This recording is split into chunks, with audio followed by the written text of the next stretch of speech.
أعوذ بالله من الشيطان الرجيم. بسم الله الرحمن الرحيم.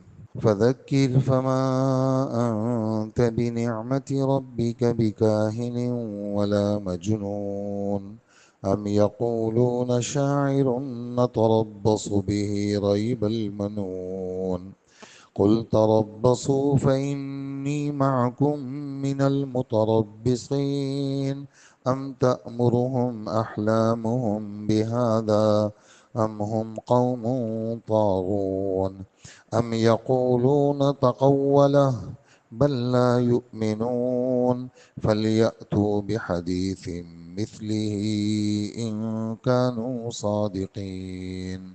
صدق الله العظيم. سورہ طور ہماری چل رہی ہے، دوسرا رکوع شروع ہوا ہے۔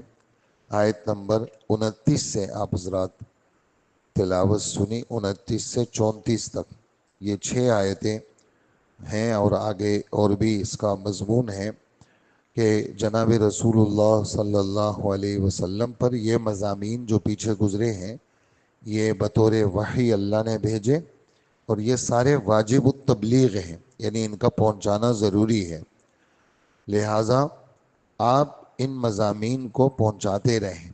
جنت کا بیان، دوزخ کا بیان، اور اللہ کی عظمت، بڑائی، رسالت کا بیان، نمازوں کا بیان، آپ نصیحت کرتے رہیں۔ اللہ کے، آپ کے رب کے خصوصی فضل کی برکت سے آپ تو کاہن بھی نہیں ہیں اور پاگل بھی نہیں ہیں۔ کاہن اس کو کہتے ہیں جو شیطانوں سے غیب کی خبریں حاصل کرتے ہیں، جس میں 99 جھوٹ ہوتے ہیں اور ایک اس میں سچ ہوا کرتی ہے، اور لوگ 99 جھوٹ اس کو نہیں دیکھتے۔ کبھی کوئی ایک بات سچ نکل آتی ہے تو کہتے ہیں دیکھو فلانے آدمی نے یہ کہا تھا، دیکھو وہ بات سچ نکل آئی، حالانکہ وہ 99 جھوٹ پر ان کو وہ ہونا چاہیے اور اس آدمی کی تصدیق نہیں کرنی چاہیے۔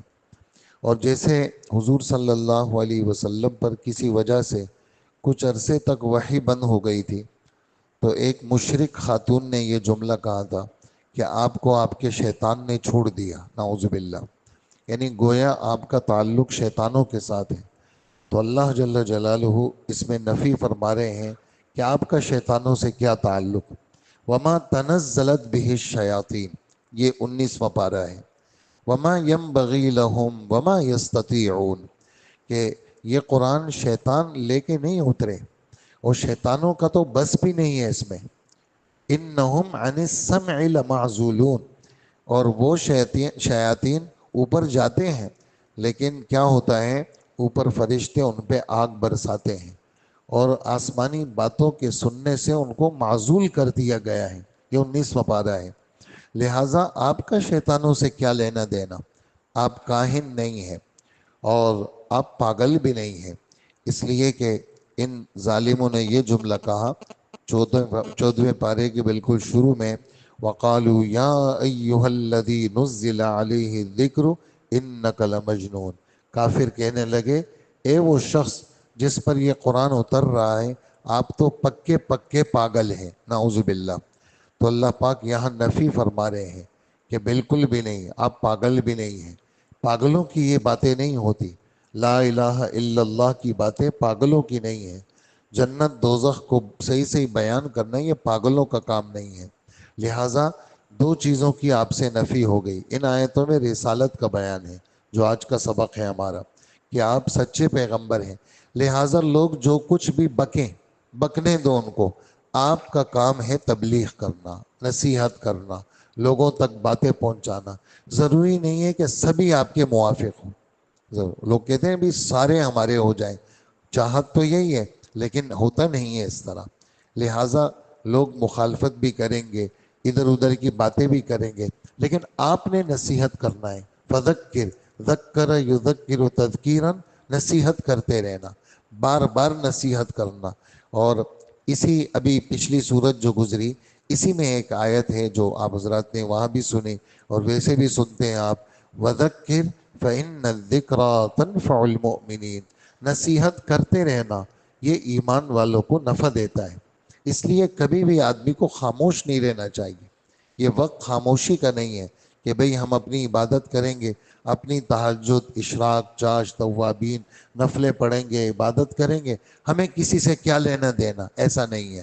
بلکہ یہ امت نبی کی نائب ہے، نیا نبی تو کوئی آئے گا نہیں، لہٰذا دین کو سیکھنا اور دوسروں کی ہدایت کی فکر کے اندر 24 گھنٹے رہنا، یہ اللہ پاک کی طرف سے اس امت کو اعزاز ملا ہے۔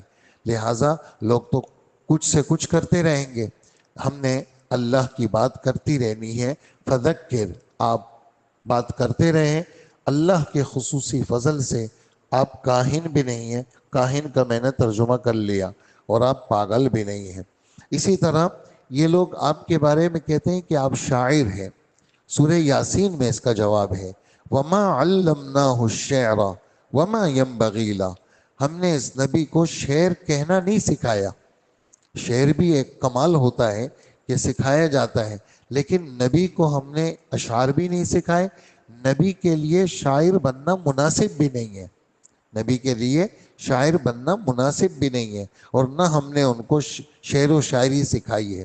شعر و شاعری وہ یعنی اگر حسن ہو حسن و قبیح ہو قبیح، اچھا شعر اچھی بات ہے اور برا شعر بری بات ہے، لیکن نبی کے شان کے مطابق وہ شعر و شاعری بھی نہیں ہے۔ اور ایک بات ان کافروں نے یہ والی بات کہی ہے، ہم تو بس یہ انتظار کر رہے ہیں زمانے کی گردش کا۔ کیا مطلب؟ بس ان کا جو ہے وہ تھوڑے عرصے یہ کام چلے گا ان کا، جب یہ مر جائیں گے ان کا یہ بھی ختم ہو جائیں گے، ان کے نر اولاد بھی نہیں ہے، نارینہ اولاد بھی نہیں ہے، لہٰذا یہ جڑ سے ختم ہو جائیں گے۔ ان کافروں نے دارالندوہ ان کی ایک جگہ تھی، مجلس شورا، وہاں کیا کہ بھائی چھیڑ چھاڑ مت کرو، ایک نہ ایک دن یہ مر جائیں گے، جب یہ مر جائیں گے تو ان کا دین بھی ختم ہو جائے گا۔ تو اس پر اللہ جل جلالہ نے وہ نازل کی تھی سورہ انا اعطیناک الکوثر، اس کی آخری آیت کیا ہے؟ ان نشانیک هو الابتر، کہ یہ لوگ کہتے ہیں کہ آپ کا نارینہ اولاد نہیں ہے اور آپ کی چیزیں جڑ سے ختم ہو جائے گی، نہیں، آپ کا دشمن جڑ سے ختم ہوگا، آپ کی روحانی اولاد تو رہے گی، اور اللہ جل جلالہ نبی کی دین کو اللہ ختم نہیں کریں گے۔ اسی طرح یہ والی بات وہاں پر بھی ہے، اس میں 17ویں پارے میں بھی ہے کہ اللہ پاک فرماتے ہیں کہ یہ لوگ آپ کے بارے میں کہتے ہیں کہ آپ مر جائیں گے تو أَفَإِن مِتَّ فَهُمُ الْخَالِدُونَ، آپ تو مر جائیں گے تو کیا یہ ہمیشہ رہیں گے؟ ہاں، یہ بھی مریں گے۔ لہٰذا اس بات سے بھی آپ پریشان نہ ہو کہ اگر میں مر گیا میری بات ختم ہو جائے گی، نہیں، بلکہ اللہ جس بات کو باقی رکھنا چاہتے ہیں وہ رہتی ہے۔ مَا كَانَ لِلَّهِ يَبْقَى، یہ بزرگوں کا ایک مقولہ ہے، جو آدمی اللہ کے لیے کوئی کام کرتا ہے اللہ اس کو ختم نہیں کرتے، وہ رہتی ہے۔ وہ جو اخلاص کے ساتھ جو بھی پودا لگائیں گے آپ، اللہ پاک اس کو تناور درخت بنا کے رہیں گے، اس کو اللہ کبھی بھی ختم نہیں کریں گے۔ اس لیے دین کے ہر کام میں آدمی کو اخلاص سے متصف رہنا چاہیے۔ ہاں، جب مخلص رہے گا تو اللہ پاک اس کی چیزوں کو کبھی بھی ختم نہیں کریں گے۔ اسی طرح آپ فرما دیجئے تم بھی انتظار کرو، تم میری موت کا انتظار کرو، میں تمہارا انتظار کروں گا، دیکھتے ہیں جیتتا کون ہے۔ اس میں اشارہ ہے کہ انجام کار میرا ہی اچھا ہوگا۔ وجہ، جس آدمی کی نسبت قرآن و حدیث کے ساتھ جڑی ہوئی ہوگی، جس آدمی کی نسبت قرآن و حدیث کے ساتھ جڑی ہوئی ہوگی، اللہ پاک اس کو کبھی بھی ختم نہیں کریں گے۔ ظاہری طور پر وہ چلا جائے گا، لیکن چونکہ اس کی چیز اخلاص پر مبنی تھی، اللہ پاک اس کو سدا رکھیں گے۔ اسی طرح اللہ پاک فرماتے ہیں یہ اپنے آپ کو بڑے سمجھدار کہتے ہیں، لوگوں میں بڑی شہرت تھی کہ مکہ کے یہ جو کافر ہیں، سردار ہیں، یہ بہت قابل لوگ ہیں۔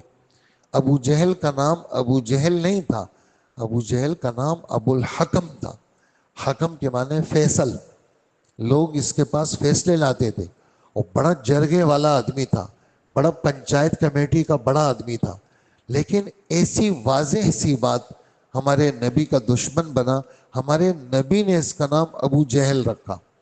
یہ جہالت والا ہے، یہ فیصلے والا نہیں ہے، تو پکا جاہل ہے یہ۔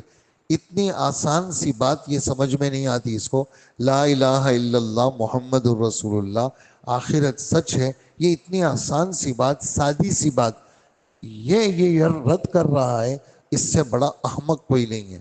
ایک آدمی دنیا میں جتنا بھی ہوشیار ہو، لیکن اگر وہ آخرت کی باتوں کے اندر وہ نہیں ہے تو اس سے بڑا بے وقوف کوئی نہیں ہے۔ اسی وجہ سے حضور صلی اللہ علیہ وسلم فرماتے ہیں سب سے بڑا سمجھدار کون ہے؟ تو صحابہ نے کہا ہمیں کیا پتا؟ آپ نے فرمایا سب سے بڑا سمجھدار وہ ہے جو موت کو یاد کرے، آخرت کی تیاری کرے، آخرت میں پکا پکا مستعد رہے، عمل میں کوشش کرے، آگے بڑھے، اور گناہ کا تقاضا ہو گناہ نہ کرے، عمل کی کوشش کرے، یہ ہوشیار آدمی ہے۔ باقی پیسہ چھاپنے والا، پیسہ کمانے والا یہ ہوشیار نہیں ہے۔ ہوشیار تو وہ ہے جو آخرت کا تیار کرنے والا ہو۔ تو ارشاد فرمایا ان کی عقلیں ان کو حکم دیتی ہیں کہ نبی کے مخالف بنو، نہیں، بلکہ یہ تو خود شریر ہے، ان میں شرارت ہے، ان کے اندر کی شرارت وہ ان کو اس پر آمادہ کرتی ہے۔ اسی طرح ایک جملہ یہ کہتے ہیں کہ یہ قرآن یہ خود بنا کے لائے ہیں، یہ کسی سے سیکھ کے لائے ہیں، خود بنا کے لائے ہیں۔ تو اللہ پاک فرماتے ہیں بات دراصل یہ ہے کہ یہ تصدیق نہیں کرتے۔ جس آدمی کو کوئی بات ماننی نہ ہو، وہ جتنی بھی سچی بات ہو وہ کہے گا تم جھوٹ بول رہے ہو۔ جس آدمی کو کوئی بات ماننی نہ ہو، ان کافروں کو اللہ کی بات ماننی نہیں تھی، اس وجہ سے انہوں نے نبی کو پاگل کہا، اس وجہ سے نبی کو شاعر کہا، اس وجہ سے نبی کو انہوں نے جادوگر کہا، ماننی نہیں تھی۔ تو اللہ پاک فرماتے ہیں یہ تصدیق نہیں کرتے۔ چلو تم بڑے فصیح اور بلیغ ہو، تم قرآن پاک جیسی ایک بات لے آؤ، 10 آیتیں لے آؤ، ایک آیت لے آؤ، ایک سورت لے آؤ، قرآن جیسی کتاب لے آؤ، سارے ایک دوسرے کے مددگار بن جاؤ، تم قرآن جیسی کتاب نہیں لا سکتے، اس لیے کہ یہ اللہ کا کلام ہے، اللہ اللہ ہے، اور اللہ جیسے کلام کو کوئی بھی نہیں لا سکتا۔ یہاں تک جو آیت ہم نے پڑھی 34 رسالت کا بیان تھا۔ رسالت کا معنی آپ اللہ کے سچے رسول ہیں۔ اللہ نے یہ بات قسمیں کھا کے فرمائی ہے، یاسین والقرآن الحکیم، آگے کیا ہے؟ انک لمن المرسلین، میں قرآن کی قسم کھاتا ہوں کہ آپ سچے پیغمبر ہیں۔ تو جب اللہ پاک قسمیں کھا رہے ہیں، گواہی دے رہے ہیں، تو ہمیں کسی کے انکار سے ہمارا کیا بگڑے گا؟ کرنے دے لوگ انکار، ہم تو اپنے نبی کو سچا مانیں گے۔ یہ ان آیتوں کا خلاصہ تھا۔ ترجمہ سن لیجئے پھر دعا کرتے ہیں۔ ارشاد فرمایا لہٰذا اے پیغمبر تم نصیحت کرتے رہو، کیونکہ اپنے پروردگار کے فضل سے نہ تم کاہن ہو نہ پاگل ہو۔ بھلا کیا یہ لوگ یوں کہتے ہیں کہ یہ صاحب شاعر ہیں جن کے بارے میں ہم موت کا انتظار کر رہے ہیں کہ یہ مر جائیں گے، ان کا دین ختم ہو جائے گا۔ آپ فرما دیجئے ٹھیک ہے انتظار کر لو، میں بھی تمہارے ساتھ انتظار کر رہا ہوں۔ کیا ان کی عقلیں ان کو یہی کچھ کہتی ہیں کہ بھائی نبی کا انکار کرو؟ نہیں، بلکہ یہ تو کیا ہے، یہ تو خود شریر اور سرکش لوگ ہیں۔ کیا یہ لوگ یہ کہتے ہیں کہ اس پیغمبر نے یہ قرآن خود بنا لیا ہے؟ نہیں، بلکہ یہ لوگ ضد میں ایمان نہیں لاتے۔ اگر یہ واقعی سچے ہیں تو اس جیسا کوئی کلام گڑھ کر لے آئیں، قرآن جیسی باتیں لے آئیں، وہ بھی یہ لوگ نہیں لا سکتے۔ اللہ پاک ہمیں ان باتوں کا یقین نصیب فرمائے۔ اللہم صلی علی سیدنا ومولانا محمد وآلہ واصحابہ اجمعین۔ ربنا آتنا فی الدنیا حسنہ وفی الآخرۃ حسنۃ وقنا عذاب النار۔ اللہم الہمنا مراشد امورنا وأعذنا من شرور أنفسنا ومن سيئات أعمالنا۔ رب اغفر وارحم وأنت خير الراحمين۔ اللهم استرنا بسترك الجميل، اللهم استرنا بسترك الجميل، اللهم استرنا بسترك الجميل۔